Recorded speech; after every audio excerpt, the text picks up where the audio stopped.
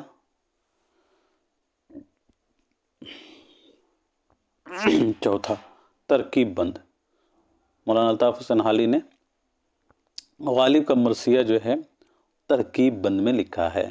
حالی نے جو ہے کل 5 شخصی مرثیے لکھے ہیں، یاد رکھیں گے، بہت امپورٹنٹ ہے۔ مولانا الطاف حسین حالی نے کل 5 شخصی مرثیے لکھے ہیں۔ پہلا جو ہے مرزا غالب کا مرثیہ انہوں نے لکھا تھا، کس حیت میں لکھا تھا؟ تو ترکیب بند کے حیت میں لکھا تھا۔ دوسرا مرثیہ جو ہے انہوں نے کب لکھا تھا؟ تو یاد رکھیے گا 1869 عیسوی میں لکھا تھا۔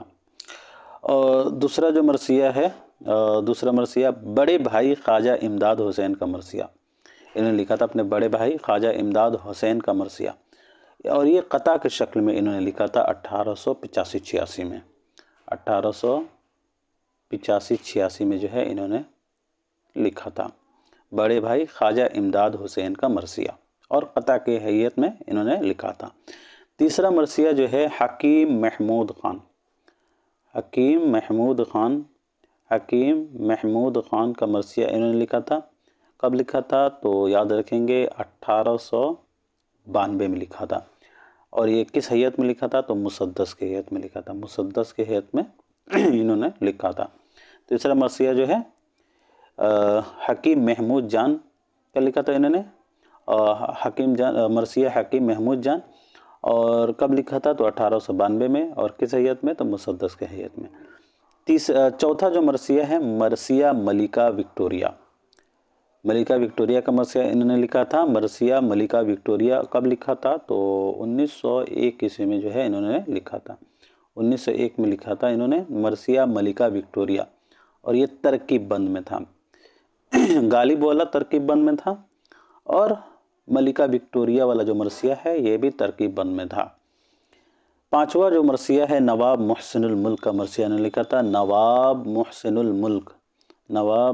الملک کا مرثیہ جو ہے انہوں نے لکھا تھا، اور یہ مرثیہ دوستو 1907 عیسوی میں لکھا، یاد رکھیے گا، مرثیہ نواب محسن الملک کا یہ مرثیہ جو ہے 1907 عیسوی میں انہوں نے لکھا تھا، اور یہ بھی ترکیب بند میں ہے۔ تو یاد رکھیے گا غالب والا مرثیہ جو ہے، اور ملکہ وکٹوریہ والا، اور مرثیہ نواب محسن، یہ 3 مرثیے جو ہیں انہوں نے ترکیب بند میں لکھے ہیں۔ بڑے بھائی والا قطع کی شکل میں، اور حکیم محمود جان والا مرثیہ یہ مسدس کے اس میں۔ چلیے جی اب بڑھ جاتے ہیں سوال نمبر 70 کی طرف۔ حالی کی پیدائش جو ہے 1837 عیسوی کو یہ پانی پت میں، اور وفات 1914 عیسوی کو۔ غالب کی پیدائش 1797 عیسوی کو، اور وفات 1869 عیسوی کو۔ سوال نمبر 70 دیکھیے گا، شمس الرحمن فاروقی کے مطابق شاعر اپنے تجربے کو قاری تک پہنچانے کے لیے کن 3 مرحلوں سے گزرتا ہے؟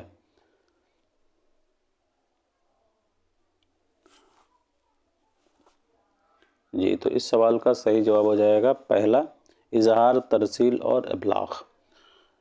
شمس الرحمن فاروقی کے مطابق شاعر اپنے تجربے کو قاری تک پہنچانے کے لیے 3 مرحلوں سے گزرتا ہے، اظہار، ترسیل اور ابلاغ۔ فاروقی کی پیدائش جو ہے 1935 عیسوی میں ہوئی ہے اعظم گڑھ میں، اور وفات 2020 عیسوی کو الہ آباد میں۔ شمس الرحمن فاروقی جو ہیں یہ ماہنامہ شب خون کے بانی اور مدیر رہے ہیں۔ یاد رکھیے گا شمس الرحمن فاروقی نے ہی جدیدیت کی بنیاد ڈالی ہے، جدیدیت کی بنیاد جو ہے شمس الرحمن فاروقی نے، جدیدیت کی بنیاد جو ہے انہوں نے ہی ڈالی تھی۔ اور ان کی جو ہے اہم تصانیف میں اس بات و نفی، لفظ و معنی، تنقیدی افکار، افسانے کی حمایت میں، شعر، غیر شعر اور نثر، عروض، آہنگ اور بیان، تفہیم غالب جو ہے انہوں نے جو ہے فاروقی کے تبصرے، شعر شور انگیز 4 جلدوں میں جو ہے، اور یہ میر تقی میر کے تعلق سے ہے۔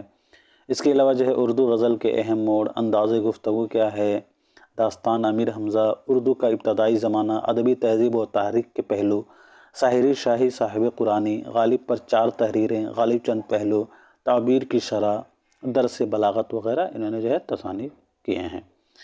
ان کے ناول جو ہے کئی چاند تھے سرے آسماں، شعری مجموعہ کا نام سبز اندر سبز، اس کے علاوہ ان کا شعری مجموعہ 4 سم دریا کا، آسماں محراب اور گنج سوختہ وغیرہ ہیں۔ چلیے جی سوال نمبر 71 کی طرف بڑھتے ہیں۔ حکایت نصیحت گری سراغ اسیر و نافہمی صیاد کی، سرغ اسیر و نافہمی صیاد کی، یہ سرخی کس مثنوی میں ہے؟ حکایت نصیحت گری سرغ اسیر و نافہمی صیاد کی۔ جی تو سوال نمبر 71 کا صحیح جواب ہو جائے گا چوتھا، گلزار نسیم۔ گلزار نسیم کو پنڈت دیا شنکر نسیم نے کب لکھا تھا؟ تو 1839 عیسوی میں لکھا تھا۔ کس نے مرتب کیا ہے؟ تو کل ہم لوگوں نے ذکر کیا تھا رشید حسن خان نے مرتب کیا ہے۔ کب پہلی بار شائع ہوئی؟ تو 1844 عیسوی میں پہلی بار شائع ہوئی ہے۔ اصل قصہ جو ہے کس نے لکھا تھا؟ تو اصل قصہ عزت اللہ بنگالی نے 1722 عیسوی میں جو ہے بقاولی کے نام سے لکھا تھا، جو فارسی نثر میں تھا۔ پھر جو ہے منشی نہال چند لاہوری نے 1803 عیسوی میں گلکرسٹ کی فرمائش پر مذہب عشق کے نام سے اردو میں منتقل کیا، اور آخر میں دیا شنکر نسیم نے 1839 عیسوی میں اردو نظم کا لباس پہنا کر مثنوی گلزار نسیم کے روپ میں پیش کیا۔ یاد رکھیے گا اصل قصہ عزت اللہ بنگالی نے 1722 عیسوی میں بقاولی کے نام سے لکھا تھا اور یہ فارسی نثر میں تھا۔ پھر منشی نہال چند لاہوری نے 1803 عیسوی میں گلکرسٹ کی فرمائش پر مذہب عشق کے نام سے اردو میں منتقل کیا، اور آخر میں دیا شنکر نسیم نے 1839 میں اردو نظم کا لباس پہنا کر مثنوی گلزار نسیم کے روپ میں پیش کیا۔ اور اس مثنوی میں جیسا کہ ہم نے بتایا تھا اورد یعنی جنگ لڑائی کا انداز پایا جاتا ہے۔ کل جو ہے اسی کے حوالے سے جو ہے ایک کال تھا، تو پھر اس کو میں یہاں ریپیٹ کرتا ہوں، دیکھتا ہوں آپ لوگوں کو جو ہے یاد ہے کہ نہیں ہے، اور بتانا ہے آپ نے یہ کن کا کال ہے۔ جو ہے کس نے گلزار نسیم کے بارے میں لکھا ہے؟ شعر و شاعری کے جن پہلوؤں کے اعتبار سے لکھنؤ بدنام ہے، گلزار نسیم نے انہی پہلوؤں سے لکھنؤ کا نام اونچا کیا ہے۔ زبان کو شاعری اور شاعری کو زبان بنا دینا کوئی آسان کام نہیں۔ جی تو بقول رشید احمد صدیقی، رشید احمد صدیقی کا قول ہے ساتھیوں، گلزار نسیم کے بارے میں انہوں نے لکھا ہے شعر و شاعری کے جن پہلوؤں کے اعتبار سے لکھنؤ بدنام ہے، گلزار نسیم نے انہی پہلوؤں سے لکھنؤ کا نام اونچا کیا ہے۔ زبان کو شاعری اور شاعری کو زبان بنا دینا کوئی آسان کام نہیں۔ ایک اور قول ہے گلزار نسیم کے تعلق سے، جو ہے مثنوی گلزار نسیم کو شاعرانہ اور فنکارانہ تخلیق کا معجزہ کس نے کہا تھا؟ تو یاد رکھیے گا سید احتشام حسین نے۔ احتشام حسین نے جو ہے گلزار نسیم کو شاعرانہ اور فنکارانہ تخلیق کا معجزہ کہا تھا۔ پنڈت دیا شنکر نسیم کی پیدائش کب ہوئی ہے ساتھیوں؟ تو یاد رکھیے گا 1811 عیسوی کو لکھنؤ میں، اور وفات 1845 عیسوی کو ہوئی ہے۔ اور انہوں نے جو ہے امجد علی شاہ کے عہد میں ہوش سنبھالا تھا، اور ان کے استاد کا نام جو ہے خواجہ حیدر علی آتش ہے۔ خواجہ حیدر علی آتش جو ہے ان کے استاد ہیں۔ چلیے جی بڑھتے ہیں سوال نمبر 72 کی طرف۔ اختر الایمان نے اپنی کس نظم کو دوسری جنگ عظیم کا پس منظر بتایا ہے؟ جمود، کل کی بات، بعد آمد، یا پھر قلوپترا؟ جی تو اس سوال کا صحیح جواب ہو جائے گا قلوپترا۔ اختر الایمان نے اپنی نظم کو جو ہے دوسری نظم اختر الایمان نے اپنی نظم کو دوسری جنگ عظیم کا پس منظر بتایا ہے قلوپترا میں۔ یاد رکھیے گا اختر الایمان نے اپنی نظم قلوپترا میں جو ہے جنگ عظیم کا پس منظر بتایا ہے۔ اختر الایمان نے اپنی نظم قلوپترا میں جو ہے دوسری جنگ عظیم کا پس منظر پیش کیا ہے۔ اختر الایمان کی مشہور نظموں میں جو ہے ایک لڑکا جو یادیں میں شامل ہے، قلوپترا، پگڈنڈی، مسجد، پرانی فصیل، جمود، موت، نقش پا، اجنبی، شکوہ، سجدہ، یہ سبھی جو ہیں ان کے مشہور نظمیں ہیں۔ اختر الایمان کی پیدائش کب ہوئی؟ تو یاد رکھیے گا 1915 عیسوی کو، 1915 عیسوی کو بجنور میں ہوئی ہے، اور وفات جو ہے 1996 عیسوی کو ہوئی ہے ممبئی میں۔ 1915 عیسوی کو جو ہے بجنور میں پیدائش ہے اور وفات 1996 کو ممبئی میں۔ چلیے جی اب بڑھتے ہیں سوال نمبر 73 کی طرف۔ فی زمانہ یہی حال دکن کا ہے، لکھنؤ اجڑ کے دکن آباد ہوا، میں تو گیا نہیں مگر سنا ہے کہ محلے لکھنؤ والوں سے آباد ہیں۔ یہ عبارت کس ناول سے ماخوذ ہے؟ فسانۂ آزاد، ابن الوقت، امراؤ جان ادا یا پھر گودان؟ جی ساتھیو تو سوال نمبر 73 کا صحیح جواب ہو جائے گا تیسرا یعنی امراؤ جان ادا۔ فی زمانہ یہی حال دکن کا ہے، لکھنؤ اجڑ کے دکن آباد ہوا، میں تو گیا نہیں مگر سنا ہے کہ محلے لکھنؤ والوں سے آباد ہیں۔ یہ عبارت جو ہے ناول امراؤ جان ادا سے ماخوذ ہے۔ امراؤ جان ادا کے بارے میں اوپر ذکر ہو چکا ہے، تو اب بڑھتے ہیں سوال نمبر 74 کی طرف۔ نظم معرہ اردو میں کہاں سے آئی؟ عربی، ترکی، فارسی یا پھر انگریزی؟ جی تو سوال نمبر 74 کا سمپل سا جواب ہو جائے گا انگریزی۔ نظم معرہ جو ہے اردو میں انگریزی ادب کے راستے سے آئی ہے۔ اور آپ بتا دیجئے گا جو ہے کس نے بلا قافیہ نظم کے لیے معرہ کی اصطلاح کو رواج دینے کا مشورہ دیا؟ کس نے بلا قافیہ نظم کے لیے معرہ کی اصطلاح کو رواج دینے کا مشورہ دیا؟ جی تو یاد رکھیں گے مولوی عبدالحق نے۔ مولوی عبدالحق نے بلا قافیہ نظم کے لیے نظم معرہ کی اصطلاح کو رواج دینے کا مشورہ دیا۔ مولوی عبدالحق کی پیدائش 1870 عیسوی کو اور وفات 1961 عیسوی کو۔ چلیے جی ایک سوال کا اور جواب دیجیے گا۔ کس نے نظم معرہ کو اپنے رسالے کے ذریعے ایک روایت کا درجہ دیا؟ کس نے نظم معرہ کو اپنے رسالے کے ذریعے ایک روایت کا درجہ دیا؟ جی تو یاد رکھیں گے عبدالحلیم شرر صاحب نے۔ عبدالحلیم شرر لکھنوی نے اپنے نظم معرہ کو اپنے رسالے کے ذریعے ایک روایت کا درجہ دیا۔ عبدالحلیم شرر 1860 سے 1926 والے۔ چلیے جی بڑھتے ہیں سوال نمبر 75 کی طرف۔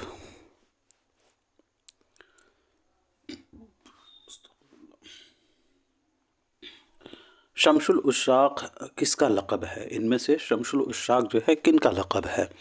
برہان الدین جانم، امین الدولہ اعلیٰ، سید میران حسینی یا پھر میران جی؟ جی تو اس سوال کا صحیح جواب ہو جائے گا چوتھا میران جی، سید میران جی شمس العشاق۔ میران جی جو ہے ان کا نام تھا اور شمس العشاق جو ہے یہ ان کا لقب تھا، اور ان کا تعلق جو ہے بہمنی دور سے تھا، یاد رکھیے گا بہمنی دور سے ان کا تعلق تھا۔ ان کے تصانیف سے اکثر جو ہے سوالات بن جاتے ہیں، تو یاد رکھیے گا خوش نامہ جو ہے، خوش نامہ ان کی تصنیف ہے، خوش نغز، شہادت التحقیق، اور اس کے علاوہ جو ہے جل ترنگ، گل باس وغیرہ ہیں۔ برہان الدین جانم جو ہیں یہ عادل شاہی دور سے تعلق رکھتے ہیں۔ برہان الدین جانم عادل شاہی دور سے تعلق رکھتے ہیں۔ میران جی کا تعلق کہاں سے ہے؟ تو بہمنی دور سے، اور برہان الدین جانم کا تعلق جو ہے عادل شاہی دور سے ہے۔ ان کے اہم تصانیف میں کلمۃ الحق، ارشاد نامہ، وصیۃ الہادی، بشارت الذکر اور حجت البقاء وغیرہ ہیں۔ چلیے جی بڑھتے ہیں سوال نمبر 76 کی طرف۔ داستان رانی کیتکی کی کہانی میں راجہ جگت پرکاش کون ہے؟ کنور ادے بھان کا والد، رانی کیتکی کا والد، راجہ سورج بھان کا بھائی کا بھائی، راجہ سورج بھان کا بھائی یا پھر مدن بھان کا چچا؟ یہ تو اس سوال کا صحیح جواب ہو جائے گا دوسرا رانی کیتکی کے والد۔ داستان رانی کیتکی کی کہانی میں راجہ جگت پرکاش رانی کیتکی کا والد ہوتے ہیں۔ رانی کیتکی جو ہے کس نے لکھا؟ تو انشاء اللہ خان انشاء نے لکھا تھا۔ کس کی فرمائش پر لکھا تھا؟ تو حسین خان کی فرمائش پر لکھا تھا۔ کب لکھا تھا؟ تو 1803 عیسوی میں لکھا تھا۔ اور اسے کس نے جو ہے کتابی شکل میں شائع کیا تھا؟ تو یاد رکھیے گا مولوی عبدالحق نے کیا تھا۔ کب کیا تھا؟ تو 1933 عیسوی میں کیا تھا۔ انشاء کی پیدائش کب ہے؟ تو 1752 عیسوی کو ہے، اور پیدائش جو ہے 1752 عیسوی کو مرشید آباد میں، اور وفات جو ہے 1817 عیسوی کو ہی ہے۔ چلیے جی اب بڑھتے ہیں سوال نمبر 77 کی طرف۔ میری موت کس کا افسانہ ہے؟ کرشن چندر، حیات اللہ انصاری یا پھر خواجہ احمد عباس یا منشی پریم چند؟ جی تو اس سوال کا صحیح جواب ہو جائے گا تیسرا خواجہ احمد عباس، میری موت جو ہے خواجہ احمد عباس کا افسانہ ہے۔ خواجہ احمد عباس کی پیدائش کب ہوئی ہے؟ تو یاد رکھیے گا جون 1914 عیسوی کو ہوئی ہے پانی پت میں، اور وفات جو ہے 1987 عیسوی کو ممبئی میں ہوئی ہے۔ کرشن چندر کی پیدائش کب ہوئی ہے؟ کرشن چندر کی پیدائش تو یاد رکھیں گے 1914 عیسوی کو ہوئی ہے، اور وفات جو ہے 1977 عیسوی کو ہوئی ہے۔ کرشن چندر کی پیدائش جو ہے کرشن چندر کی پیدائش جو ہے پنجاب میں 1914 عیسوی کو ہوئی ہے، اور وفات جو ہے 1977 عیسوی کو جو ہے ممبئی میں ہوئی ہے۔ منشی پریم چند کی پیدائش 1880 عیسوی کو بنارس کے لمحی گاؤں میں ہوئی ہے، اور وفات 1936 عیسوی کو ہوئی ہے۔ خواجہ احمد عباس کے مشہور افسانے میں جو ہے فیصلہ لڑکی، یہاں ہیں آپ دیکھ سکتے ہیں، فیصلہ ایک لڑکی، سرکشی ابابیل تین عورتیں، ناگن پہلا پتھر، داروغہ صاحب، معمار، رادھا، زعفران کے پھول، اجنتا، اندھیرا اور اجالا، چڑیا چڑی کی کہانی، کہانی کی کہانی، جاگتے رہو، رفیق، میری موت، انتقام، میں کون ہوں، چراغ تلے اندھیرا، چراغ تلے اندھیرا، نیا شیوالا، نیا شیوالا یہ اس نام سے جو ہے علامہ اقبال کا بھی نظم ہے، لیکن نیا شیوالا یہ خواجہ احمد عباس کا افسانہ کا نام ہے۔ ٹیڑھی لین کی پتلون، دو ہاتھ، ایک پاٹلی چاول، 12 گھنٹے، واپسی کا ٹکٹ، شکر اللہ، سردار جی، نئی دھرتی نئے انسان، سلمیٰ اور سمندر، شیشے کی دیوار، لال روشنائی اور روپے آنے پائی، یہ سبھی جو ہیں خواجہ احمد عباس کے مشہور افسانے ہیں۔ چلیے جی بڑھتے ہیں سوال نمبر 78 کی طرف۔ آتش گل کس کے کلام کا مجموعہ ہے؟ اصغر، فراق، جگر یا پھر فانی؟ جی تو اس سوال کا صحیح جواب ہو جائے گا تیسرا، یعنی جگر مراد آبادی۔ آتش گل جو ہے جگر مراد آبادی کے کلام کا مجموعہ، ان کا اصل نام علی سکندر ہے اور تخلص جگر۔ پیدائش کب ہوئی ہے؟ تو 1890 عیسوی کو مراد آباد میں، اور وفات جو ہے 1960 عیسوی کو گونڈا میں۔ ان کا جو ہے پہلا شعری مجموعہ کون سا ہے دوستو؟ تو یاد رکھیے گا ان کے پہلا شعری مجموعہ کا نام جو ہے داغ جگر ہے۔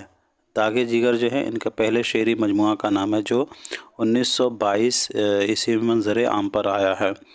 اور دوسرا شعری مجموعہ جو ہے ان کا شعلائے طور ہے۔ شعلائے طور جو ہے ان کا دوسرا شعری مجموعہ ہے، اور یہ 1932 عیسوی میں منظر عام پر آیا۔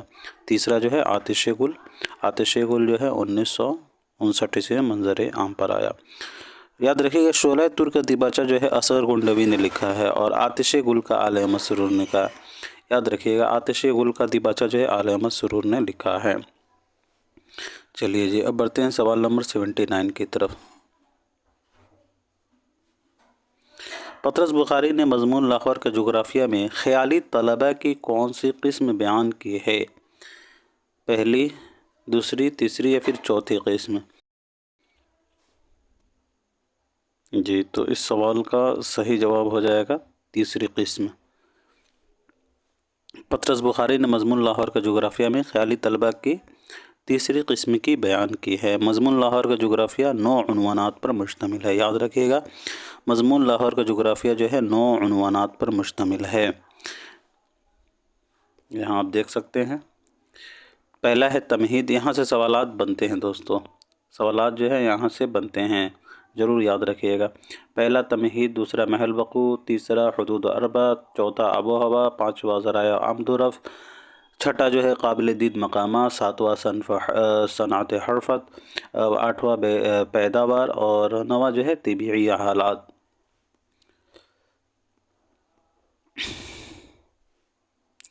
اور یہاں جو ہے پہلا طلبہ جمالی کہلاتا ہے، یہ بھی دیکھ لیجئے گا۔ پہلا طلبہ جو ہے جمالی طلبہ کہلاتا ہے، دوسرا جلالی، اور تیسرا خیالی، چوتھا جو ہے خالی کہلاتا ہے۔ چلیے جی اب بڑھ جاتے ہیں سوال نمبر 80 کی طرف، اور یہ آج کا ہمارا آخری سوال ہے۔ درج ذیل میں سے کس نے قابوس نامہ لکھی؟ عنصر المعانی، شمس قیس رازی، فروی یا پھر سعدی؟ جی تو اس سوال کا صحیح جواب ہو جائے گا ہمارا پہلا، عنصر المعانی۔ قابوس نامہ جو ہے عنصر المعالی کے قاؤس بن اسکندر بیس کی فارسی تنقید پر پہلی تصنیف ہے۔ یاد رکھیے گا، قابوس نامہ جو ہے یہ فارسی تنقید پر پہلی کتاب ہے عنصر المعالی کی، اور اس میں ٹوٹل جو ہے 44 ابواب ہیں۔ چہار مقالہ جو ہے یہ عروض سمرقندی کی ہے، یاد رکھیے گا، عروض سمرقندی کی چہار مقالہ ہے، یہ بھی بہت پوچھا جاتا ہے چہار مقالہ۔ اور جو ہے اس میں جو ہے 7 فصلیں ہیں، چہار مقالہ میں جو ہے ٹوٹل 7 فصلیں ہیں۔ تو آج کے لیے اتنا ہی رکھتے ہیں دوستو، پھر ملتے ہیں اگلے کلاس میں، تب تک کے لیے خدا حافظ۔